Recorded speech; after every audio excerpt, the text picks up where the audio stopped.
My name is Catherine Savoy Sainz, owner of House of Savoy, and I am working with Sonia Beatrice of Positive Direction, the Wholeness Center, and together we have formed Healing Survivors, Creating Thrivers. Fantastic. So tell us a little bit more about what you do and what's going on. Well, we discovered that child abuse is a huge epidemic in the United States.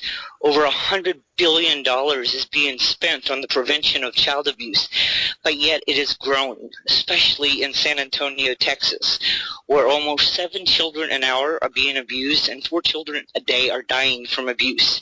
But once they get out of the system at 18, nobody thinks about the adult survivors. So we're putting together a live educational seminar series that will educate people about what child abuse is, how it impacts the adult survivors, and we are uniting with the business owners of San Antonio to take a stand and teach them how we can interact with abuse victims. We also have a presentation called Faces of Survivors, where we've actually spoken to real survivors of abuse, and we show people what do child abuse victims look like. So many people don't speak their mind. I myself am a survivor of complex trauma. I was sold on the sex trade. I was prostituted out by my own mother. I was beaten and tortured for 17 years. Miss Sonia Beatrice went through similar abuse as a child, and together we're coming together to help other victims. We'll take the resources that we receive for the educational seminar series that is starting in mid-July in San Antonio, Texas, and continue doing seminar series with the intention to go nationwide and international. And in the month of April, we're doing a crowdfunding where we are raising $60,000 in order to do our project. So what's been the general response to what you've been saying? Because it's a very deep topic and a topic that gets overlooked a hell of a lot. When I share my story and when Sonia shares her story, people become very emotional. They start talking about, wow, I went through the same thing. I just never had a voice to tell me. We had one person said, we wish we had somebody like you when I was sent to the shelter because I was being abused. And there was a girl there that she didn't receive the help, and the next day she was killed because of the abuse. The overall response is, we want to help. What can we do to take a stand? Everybody realizes it's a problem, and now when we start sharing our stories, people are like, wow, it's real. We got to do something about this. So why not? The question really should be why, but more the question is, what made you speak out? What allowed you to speak out? Where did because I wasn't ever going to speak out about my abuse, but as I went through counseling and I began sharing snippets of my stories with other people, I began to receive a response back from others about how they went through the same thing and thanked me for helping them to go through the same thing. That people are telling us we don't feel alone anymore, and that's when I decided to speak out, because people shouldn't feel alone, and so many adult victims feel alone. When I told my story back in the 80s, people didn't believe me because they're like, your mother's a teacher. Oh, teachers can't do no harm.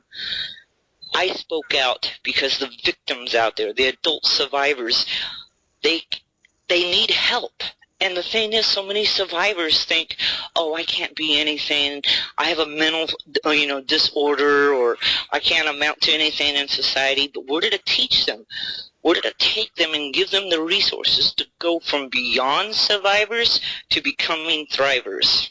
So, in terms of governmental help, have you had any support or any feedback from the government? Yes, we just received an endorsement from one of our councilmen that serve in our district, and we're working on getting it further. The overall response from the government, from the national associations when I went to the nonprofits, was they don't have the ability to deal with adult survivors. Right now they're just so focused on intervention and prevention of children under 16. There's a gap, and nobody can fill it in because there are more victims than there are people to help them. See, the sad thing is, a lot of this abuse is happening with young people, with their parents, people that they trust. people that their defenses are down to. So what do we tell our young people now? What do we tell them? Trust nobody? What's the message? Well, the first of all, we have to get rid of the mythology that strangers are abusing. On a national level, 88% of people are being abused by their mother or their father or family they know. In San Antonio, that's 98%, which is like scary. Yes. And the message that we need to tell people is to speak out. I couldn't speak out because when I was a child, my mother killed my sister, decapitated her, and handed me her head for Christmas. I said, don't tell anybody. Of course I'm not going to tell anybody. I don't want my head being chopped off. We have to be able to tell the victims they have a safe place, there are resources, and speak out. And even for those adult people that come from my generation, it's time for them to come forward and get the help that they need in order to do the healing. So the message is awareness and speak up. We can't just go by and see that person on the street being abused and, oh, that's their business. We have to take a stand and put a stop to it. Okay, we know it exists, but we have to take care of it. So how do people contact you, Catherine, to know more about the information? To get more information from either Sonia Beatrice or me, you can contact me at my phone number, area code 210-897-8369, or Sonia Beatrice at area code 210-601-0369, or at Catherine, Katherine, period, Symt, SYMTHE, at gmail.com, or just go to catherinesymt.com. Okay, so there's a website up, and the website will have all the information about what you're doing. Yes, we are launching live come Monday to raise the $60,000 to do our project, and we've already going to be on the Channel 4 News and all the major news stations. So yes, fantastic stuff, Catherine Smythe. You're doing a wonderful job, and it's a great cause you're going for, and we wish you all the very best. Thank you very much, and you have a great day. Bless you. Take care. Bye-bye. Bye.